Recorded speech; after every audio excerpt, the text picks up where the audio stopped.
विद्यालय प्रधान आचार्य देवेंद्र कुमार पत्ती गतकाली 12 तारीख आम विद्यालय प्रतिवर्षर क्रीड़ा उत्सव भली क्रीड़ा उत्सव क्रीड़ा होता एथिरे आमर 100 पिला भाग नहीं एवं से 12 इवेंट थिला 100 metre run 400 metre run 200 metre run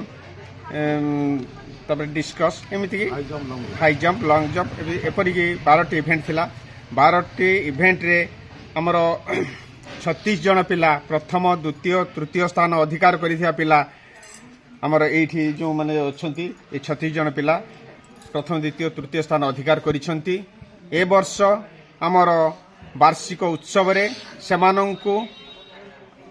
पुरस्कार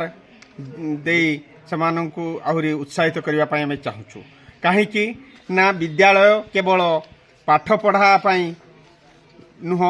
विद्यालय रे सर्वांगीन उन्नति पई खेला खेल क्रीड़ा कसरत एवं पाठ पढ़ा सहित नृत्य गीत आदि मध्य हुए। एथिरे प्रति वर्ष आमे करू जो वार्षिक उत्सव हुए लगातार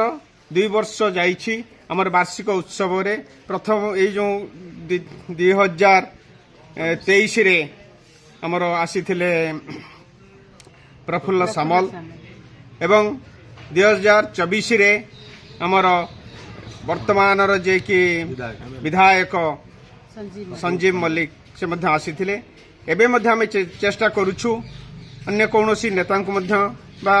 आमर विधायक तो आसबे अन्य कोनोसी नेता को आनिबा पई मध्य आमे उद्यम जारी रखिछु। एई जो विद्यालय देखुचंती ए विद्यालय